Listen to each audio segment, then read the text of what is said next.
Thanks everyone for joining in this morning on a slightly cold Friday.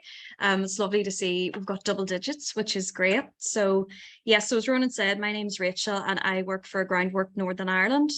We're a charity based in Belfast, but we work all across Northern Ireland, and a main part of my work is working with men's sheds. Some of you may well be familiar with men's sheds. Some friends, neighbours, parents may well be members, or you may well know, maybe be a member yourself, who knows. There are approximately 80 to 90 men's sheds at the minute in Northern Ireland itself, which is great considering we're so small. There's about 400 in the Republic, so we nearly have 100, which is great. So it just shows you that there's a real need there, and they do a lot of great work. So what I'm going to cover this morning is a little bit about men's health, men's sheds, and then if time allows, I'm going to show you a lovely video that was made with us, Northern Ireland Science Festival, and a couple of sheds. So I'll just get started here and try and share my screen. All being well, that will work. Can everyone see that okay? Is that okay? I can't yes, actually see. I can see it. Yeah, it's coming through, Rachel. Thanks. Brilliant. No worries. I can't see you at the minute, so that's, as long as you can see it, that's the main thing. So we'll get started. Okay, and hopefully have you away by about 11:15. So to introduce men's health. Why is men's health important? Now you could be saying, well, all health's important, but specifically, I think it's important to talk about the issue of men's health. And we have a lot of gentlemen here, which is great.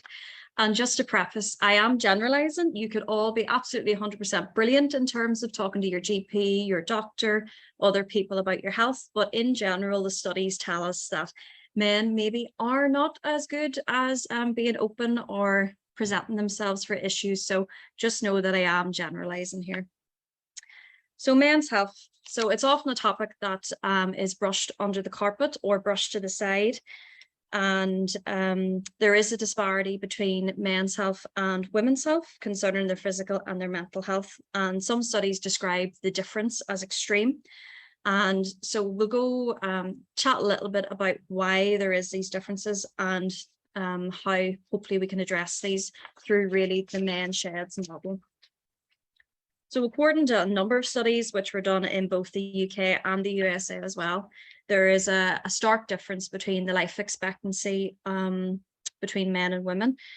Some studies say up to as much as half a decade, meaning five years difference. So a man is more likely to die 5 years before a female counterpart. So that's quite stark in itself. And I think it's very easy to jump to biological differences. Men and women are different, but there's also a lot of external factors that can contribute to this. And we'll chat a little bit about those as well. And these differences really need to be addressed by the NHS, by the government, if and when we ever have one. Charities like ourselves, organisations where people are working can address these as well. And also people on the ground can address these. Groups like men's sheds can really, really help address issues that are specific to men and men's health. So even though we're in 2022, these differences still are quite stark between men and women. And even with all the research going on at the minute, it's still noted in studies that men are falling behind in terms of taking care of themselves. And because of this, men are putting themselves at risk. A man is maybe not as likely to report a problem, either physical or mental, early on. So then it progresses over time and it becomes harder and harder to deal with. So that's just a brief introduction.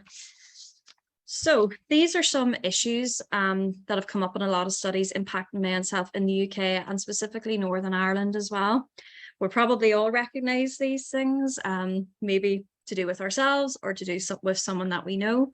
So we've got their obesity, depression, prostate cancer, heart disease, other mental health issues as well. And the impact of the pandemic is still there. I know we're in 2022. We hope that we're coming out the other side of the pandemic, but from talking to men's sheds and from talking to people on the ground, the issues coming out of the pandemic are still a real issue. And now we've also got the added issue of the cost of living crisis, which if you're like me, you're definitely feeling a bit of a pinch at the minute coming up into the cold winter months and coming up to the holidays as well. There is the studies and surveys have been done around men and older men as well, that the cost of things is going to impact them actually going to men's sheds, going out and about. And so that's only going to increase things like loneliness and isolation. So it's important that if we can catch these things early and make connections within our staff and within groups like men's sheds, hopefully that will help. So we're probably not surprised to see some of these things up here in regards to men's health. So just on from that, so some stats, and this is not to put us all down in the dumps, but I think it's important for these stats to be here. And we can see there that Northern Ireland has the highest rate of mental ill health in the UK, and it's 25% higher here than it is in England. And that's quite shocking, I think, as well, considering, as I mentioned, we're so small in comparison to England, but we do have higher issues of mental ill health.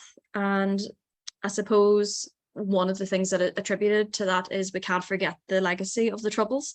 As much as, again, we're in 2022 and things have moved on, there still is a legacy there. And 1 in 5 men in Northern Ireland will experience mental health issues. And again, they're generalizing, but women are more likely to report issues that they're having. It's thought that women are more likely to go out and have a cup of tea with a friend, a family member, a colleague, and chat over maybe some of the issues that they're having, where there's barriers for men to do that. And of course, an upsetting stat here around suicide is that men are more likely to die by suicide. And an average 12 men a day die by suicide in the UK. And when you think of the numbers, that is quite high, and it's quite shocking to read that. And 1 in 10 men have diabetes. So how many of us are here in the call? 20 plus. So when you think of it that way, the numbers there are also quite high. Again, not to put us down in the dumps, but it's important to know the stats. So just on from that, I recently did a course with the Men's Health Forum, and these are some of the interesting points that they put across, is that men living in well-off areas are likely to have a higher expectancy from those who are maybe in economically deprived areas. And there are a lot of parts in Northern Ireland that are economically deprived. I'm from Armagh, and there's neighbourhood renewal areas and different things. And when I found out that stat, I could really see and think why. If you have more money, you have more access to better health care, you're able to get out and about more, different things like that. So it's important to think of the economic factors in terms of health as well. And of course, we briefly mentioned that we won't focus on biological issues, but there is biological differences between men and women, in that men are more likely to develop cancer than women. And there are some of the stats as well, that 1 in 5 men 1 in 5 men die before they're old enough to retire. So that's 65. The age of retirement, I'm sure, is only going to increase. But yes, so that's also a quite a worrying stat. And 75 premature heart deaths are male. So that's quite high as well. And again, we briefly touched on the issue of suicide there. So in men under 50 in the UK, suicide is the leading cause of death. And the numbers are particularly high in men aged between 35 and 64. So again, shocking, but maybe to some of us, not so shocking. We've probably heard of people with diabetes. We're aware of maybe people that we know that have had issues around suicide. So the stats are quite worrying, but that's not to say that we can't address them and hopefully make them better in the future. So just a few more stats, and then I promise I'll move on from stats. So again, the issue of the pandemic. So figures show that men were more likely to develop COVID.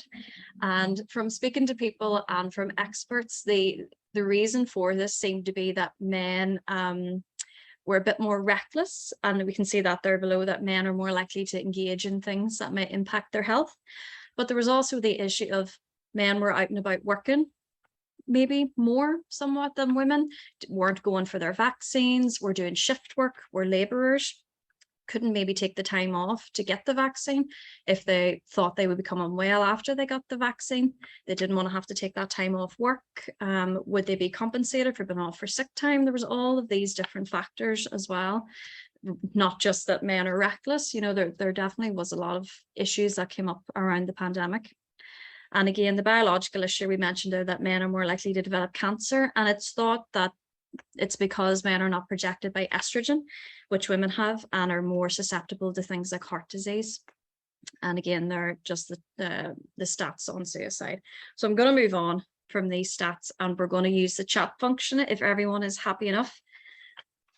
So taking a break from the stats, a little bit of a word association. So we're going to go through these very quickly. So if I say the phrase men never, if you could write 1 or 2 words after it to form a sentence. So men never what? So if you can use the chat function there, you can let me know what you think. So if I said men never, yep, brilliant. They're starting to come in there.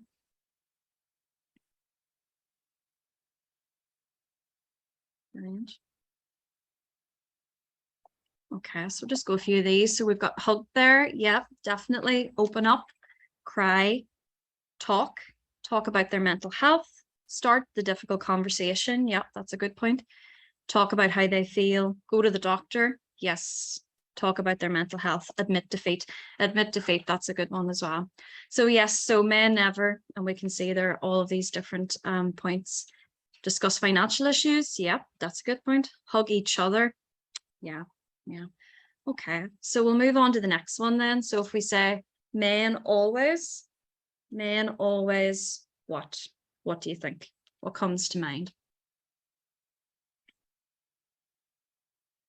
So men always, yep. Ignore, yep. Ignore issues, try to tough it out, yep. Put on a brave face, ignore issues, yep.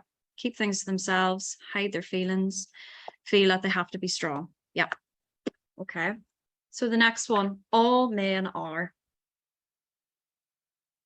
Yes, that's a good fluffy, superficial conversation. So if we go on to the next one, so all men are what? What comes to mind?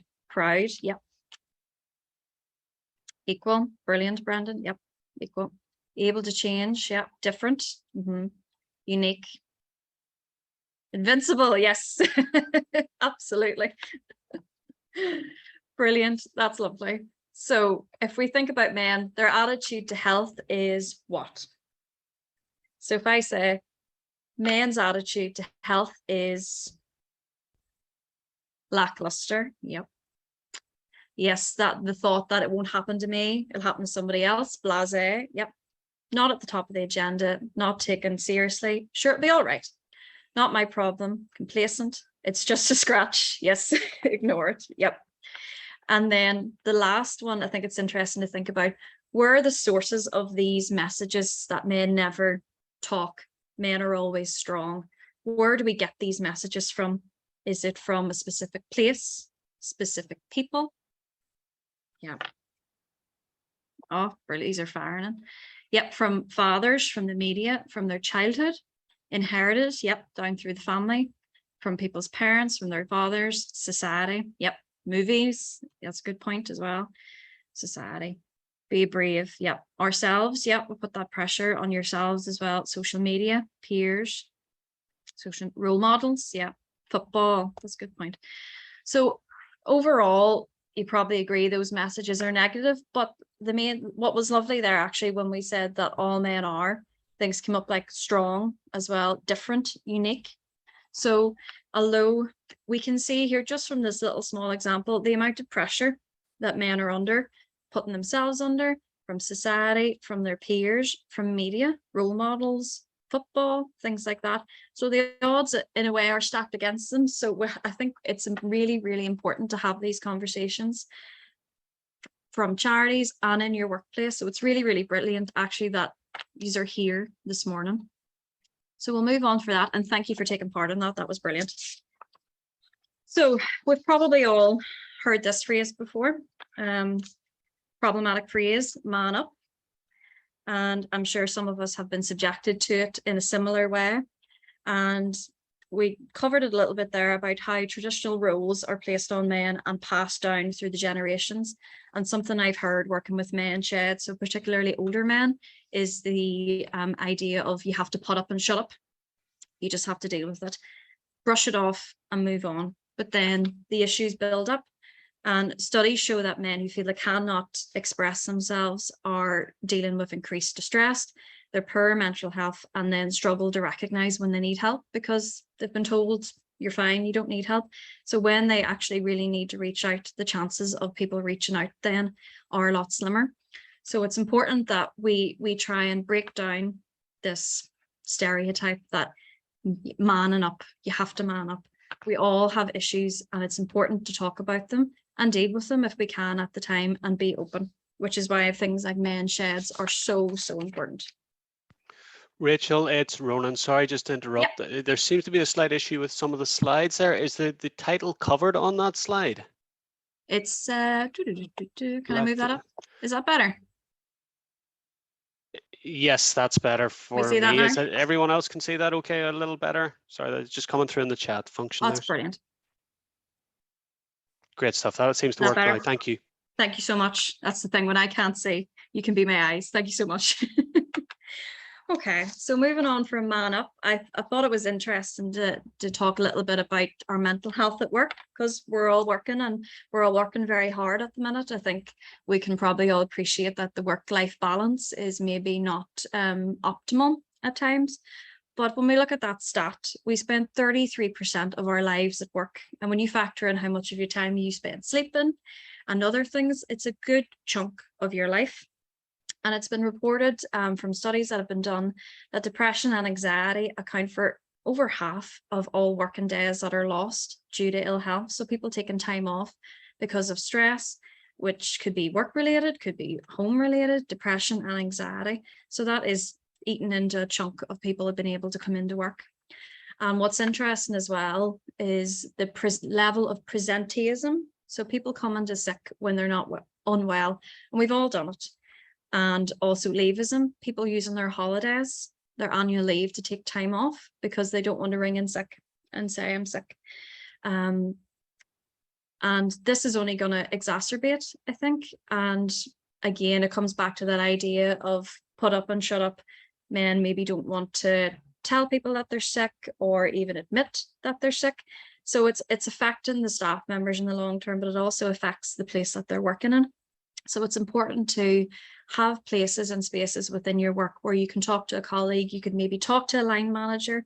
Does your organization have wellbeing programs like this? Do they have a staff care line that you can phone that's anonymous to get these things off your chest and hopefully alleviate some of the stress that could cause you to take off work? So your mental health at work is just as important as your physical health.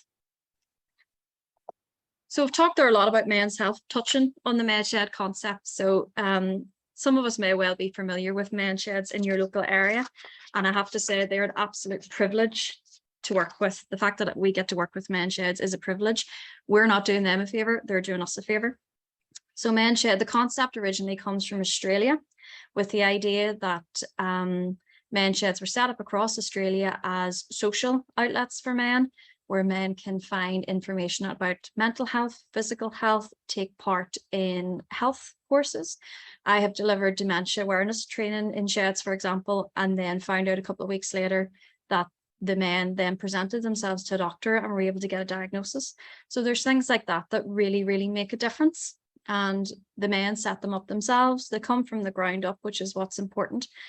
And they're really they're organizations that are worth supporting if and when we can. And so the main thing that has come up for us is that they provide a renewed sense of purpose.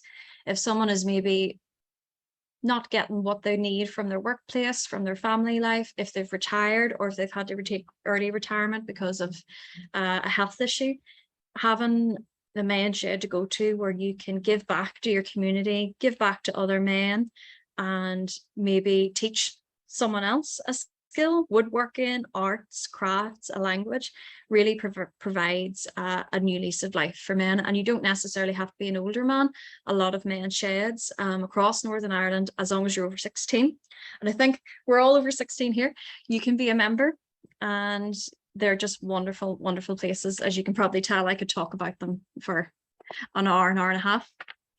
And the main concept is that they're an open door.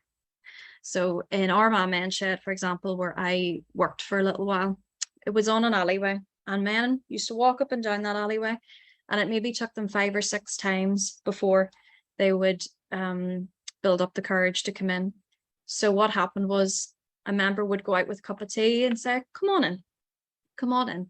And so I think there's an impression maybe of a men's sheds that it's all about woodwork because there's shed in the title. It's not necessarily that at all. It can be if you want. But the main thing about the men's shed is while men may not talk face to face, they'll talk shoulder to shoulder. They'll talk around an activity. They'll maybe not address the issue head on, but around an activity, around something that they enjoy, they're more likely to break down those barriers with other men and open up, which is why they're so, so important. So I think we should have time that I can show you a little bit of a video. I'll show you this quick statistics for men's sheds. So we know they're important because of anecdotal evidence, but we've also done surveys with them. And we found out that nearly 90% of people attending the shed said it's been helpful in combating loneliness and their mental health problems. And that 60% of all the men surveyed said it impacted on their physical health positively. It can be tricky sometimes getting a group of maybe 30 men out for a walk or out for a physical activity, but when things are factored in, like soup and sandwiches, we often are able to encourage some physical activity there as well, which is brilliant. So they're just wonderful, wonderful places. So I'm going to stop sharing this screen and hopefully we'll be able to look at this quick video. I'll stop sharing for a wee second and let me see. Next. Technology is great when it works. Let me see.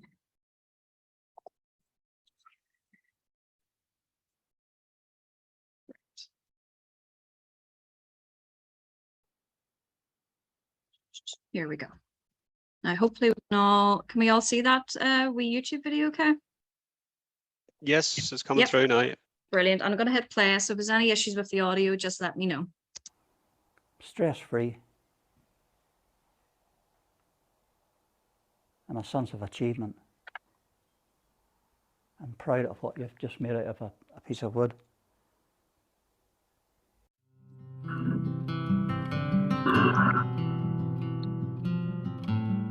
Well, men's shed is, my interpretation of it, that's where old guys like myself can come down and spend their day doing a hobby, learning a new hobby, keeping themselves active, things like that there.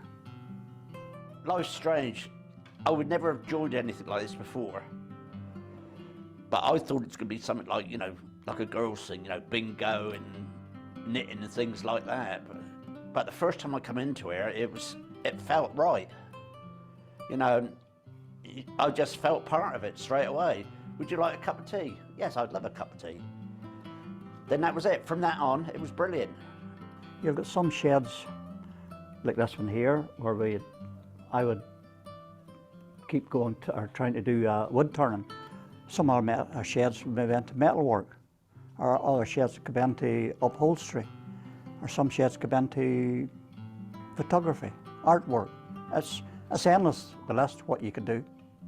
And it's not only what we can do, it's what I can pass on then to someone else. It doesn't matter what you've done in your life, who you were in your life. In here, everybody's just the same, everybody's equal. You know, we have different men who have very, very different skills, you know, and they'll teach you. Well, North Belfast Men's Shed, as it is now, has been going for about 3.5 years. I think it started off with maybe, as I said, great of 20 members, but it continued to grow and grow and grow. And I think they have about 64 members now. I think while you can keep those there occupied and not there taking over, it's good for you. Yeah. If you lie down and sit in the corner and become a couch potato or a television fanatic, no, that's not my style. That's not my lifestyle at all. And I found that the more you can keep active, the better it is for you, the better it is for the wee grey cells in there. My name is Davina Carr. I'm a GP in Salisbury Medical Centre in North Belfast. Social prescribing is a means to enable healthcare practitioners to refer people to a range of local, non-clinical services. North Belfast Men's Shed was approached by the GP Federation around a social prescribing pilot that they wanted to do, where they were, I think it was third year, fourth year students, student doctors were going to go into the community and see what projects that were out there that could support positive mental health and maybe reduce dependency on primary care. I think what it looks like is that a men's shed is a positive prescription to social prescribing. We would be a prescription. And if I was talking to one of the medical students, and he was saying about for depression, maybe there's only so much medication you can give. You know, there's going to be a limit on that, but a limit on joy and positive interaction there isn't. So they can come here and they can get a prescription for joining a men's shed till the cows come home, and obviously that has a positive impact on, you know, maybe things like depression. I'm not saying that tablets, you know, medication is important. It is important, but I have had experience of men and in the field when I was working with women saying how they can come back from that, you know, lessen it themselves with understanding how to get some of the value from the interaction they're getting from the community project they were within. And I suppose it's, yeah, the social prescribing was about finding that balance, that collaboration between maybe getting somebody to a point where they feel comfortable to come here, and then when they come here, then the rest is kind of up to them. We've seen it happen, and you know, people can move forward positively from very distressing issues. I think there are many benefits for someone who's referred or signposted to the men's shed. I mean, if we're thinking about kind of health inequalities, if we look at, you know, a measurement of that is life expectancy, and globally life expectancy is increasing, but not so for our men in Northern Ireland. So you can see the direct impact on these kind of determinants of health on the men in our local community. So I think it's really important that this group is prioritised. My daily life was involved working for NIE in the power lines for the last, what, maybe 15, 18, 20 years. I was involved what they call live line work. I was working hands-on with 11,000 volts, wearing rubber gloves and rubber gauntlets, and you're standing in an insulated bucket truck. I enjoyed it, loved it. I had to love it because I spent almost 40 years on it, so I must have liked it. And then one year, I can't remember what year it was, but there was a dreadful snowstorm come up across Ballycastle, Torhead, and the whole place was just plunged into darkness. Roads were all blocked, full of snow, nobody could get going anywhere. I'm not even getting, the tears are starting to come up here now. After the storm, we were working over in Uplands. And I was sitting in the Unibug in the morning, Ian lands in a van a minute or two. What's wrong with you this morning, Mulbert? That's why. He says, you're not your usual chirpy, cheeky, Albred self. I said, what's wrong with you? I said, I'm not great form, I've heartburn. Ring the doctor. No, not for heartburn, for goodness sake, catch yourself on. So usually when we were working, doing live line work, there always one person stayed on the ground, which they call it the DO. He watched the other guys up in the bucket warden to make sure they didn't infringe any safety distance. So I sat down top of this wall and watched the guys working away. Next thing, bang, chest pain. And I knew right away that was a ticker. And I keeled out over onto the ground, and the two guys, next thing I know, Kieran, or I think it was our Kieran or Ian, was giving me a shake or two to see if he could get me wakened up, see if I was still conscious. I phoned an ambulance and got me into Coleraine Hospital, heart attack.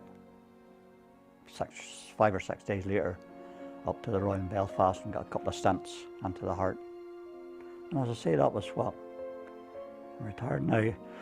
I'm retired now, what, 6 years, actually 7 going 8 years ago, I had a heart attack. So I come down here, what, 6 days a week and spend it either in here in the winter time, in here in the men's shed doing wood turning or fixing something for somebody that's left something in, or else I'll be up in the garden and doing the garden. And that's how I get my day on. The wife says if I ever pack my bag and go down and stay. So I phoned the local library up and they said, why don't you try the men's shed? Which I'm already in now, sort of thing. And it changed my life entirely. I get a lift here because I can't walk that well. And I spend most of my time in the shed, not just sitting down all the time, but negotiating with other people what's going on around the area, this, that, you know. It doesn't matter where you're from. I mean, I'm English, obviously, by the accent, and everyone else over here is Irish. And but everyone gets on fine. So I decided to put my name down for secretary, to do some paperwork, so I can't get about too much. So I done secretary, and I'm really involved with it all now. And it's part of my life. And it makes my life at home better as well, because I'm a happier person. And that's it, basically. You go home with a buzz. You go home with a buzz every day. You know, you're sitting at home, you have pains and aches. I have pains and aches, I take a lot of medication. You're sitting at home, you have that. I still have it here, standing here. You go home, you still have it, but you're coming here and your mind's off it. And if you get 30 men in here in one day, you're talking to every one of those before the day's out, and you have great crack. And that's what it's all about. And you just get that buzz. You go home certain, as I say, you're taking your medication and all that. It doesn't matter. It's the fact that you're in here and you're doing things and you're meeting all these people that you'd never met in your life. You know, if you'd have walked into a restaurant and seen John Johnson or John Cooper, you wouldn't know him from Adam. But now if I walked out anywhere, you know, and seen any of the two of them, we'd all stop and have a yarn. You know, that's fantastic what it's about. What will they gain from it? Well, there's lots to be gained. There's the training, lifelong learning. We know that this impacts and can reduce the health inequalities, the social support, the social cohesion that men's sheds bring to their local community, and how that kind of filters down into next generations as well is also important. So skills and crafts that they learn together in the men's shed, such as building a buddy bench that's then put into a local school, so people can see what their fathers or grandfathers have done, and it creates this kind of social cohesion within communities, which protects against health inequalities. I have a chair to make from a wee granddaughter in the woods here, up there. So I'm going to ask one of the boys to give me a wee design and get measurements and all, and he's going to help me make it, and it's done in oak wood. So she'll have it for a long time. You know, things like that, and boys will come in, like the buddy benches. We had 6 men working on those. You know, some of them maybe were different than others, not everyone was the same, but say, they don't have to be the same. It's just as long as they're good and they're safe for kids and everything else, and they're sanded and everything done down. Well, the thing I like, well, you could start off with a piece of wood, a blank piece of wood. There's, well, I'm starting off with there, a chunk of a tree, and that there could be turned into something like that there, which I think is fantastic.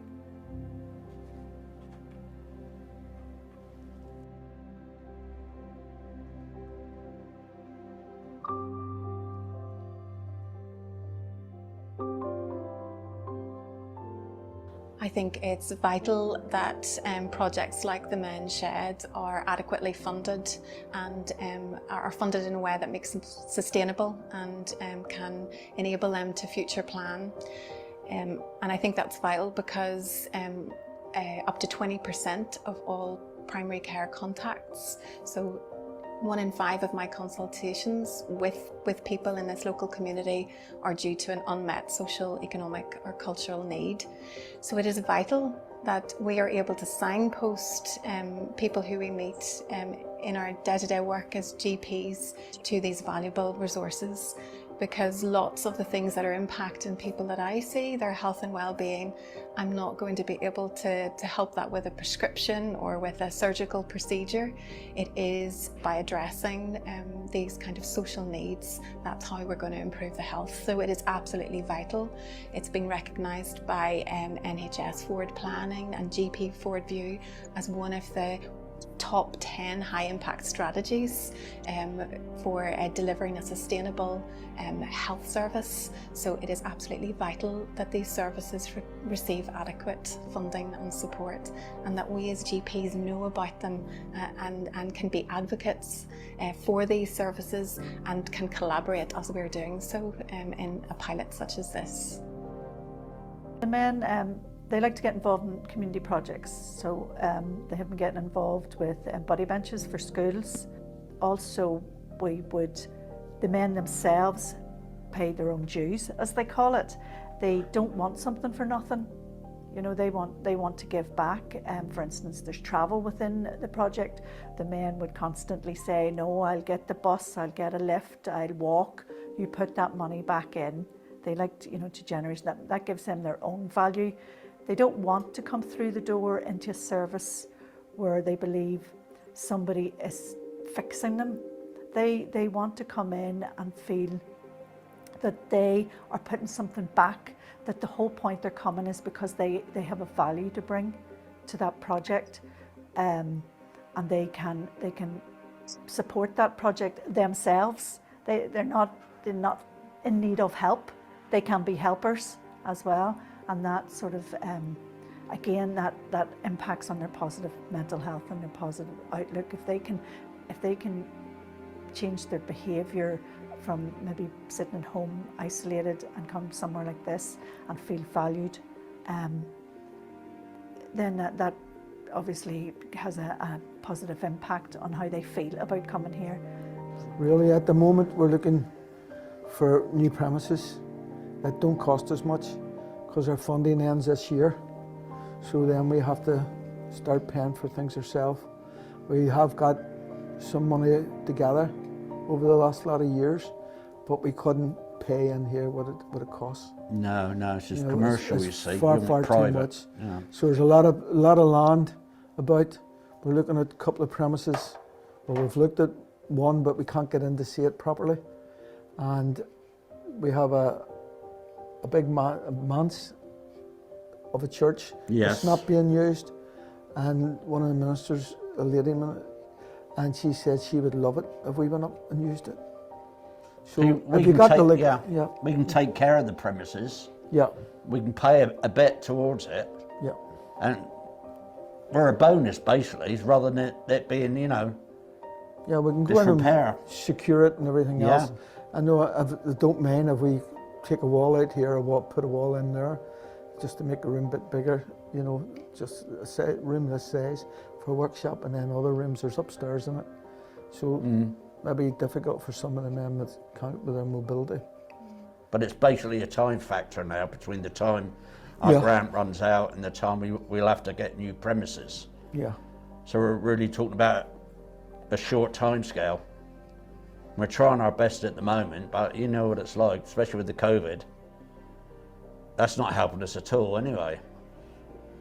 That stopped our membership. Our membership's down from roughly about 65 to 25. And that was a lot to do. We worked in here as well, so there was a lot of money we're not making. So it's really, affected us big time. My advice to anybody who's watching this, who wants to take a proactive and positive step for their own health and well-being, is definitely get in touch with your local community group, your local men's sheds, because I think the power that are in these groups is the kind of power of this peer support.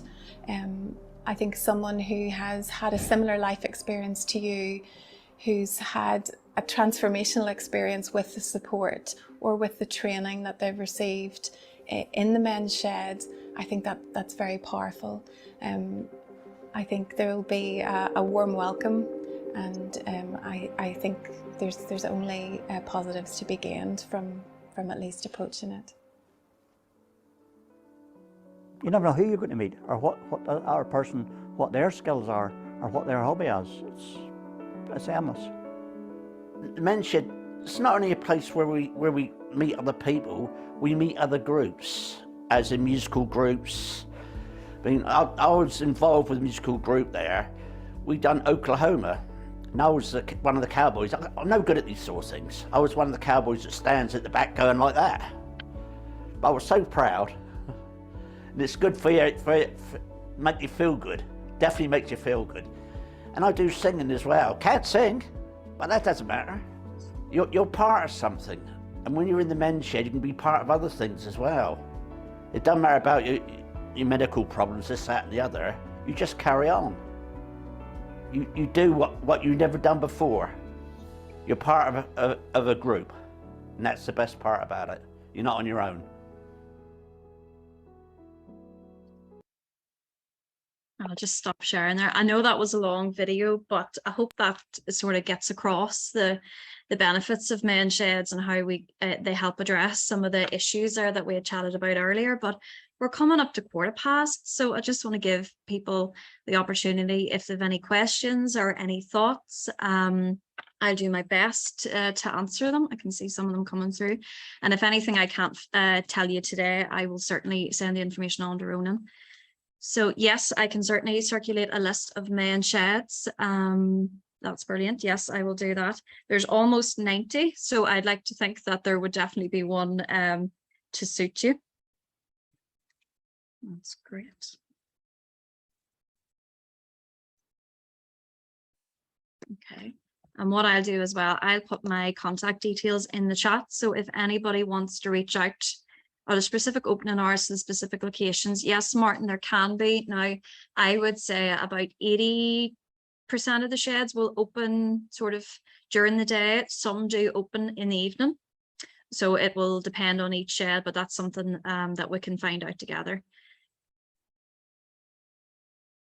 Yes, so in terms of someone that doesn't drive, depending on what area they're in, Alison, there will be rural transport or some sheds that will buddy up and do sort of a carpool to get them to the sheds. So that's definitely an option as well.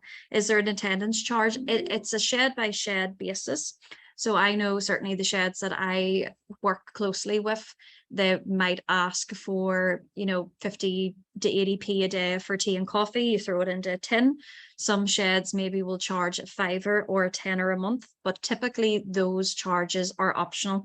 So if you're a member and you think I really can't, I just can't afford it, that's not going to get you kicked out, if that makes sense. So each shed is different, but it's mostly just to cover tea and coffee charges. There's always tea and coffee on the go in the men's sheds. Okay, well, if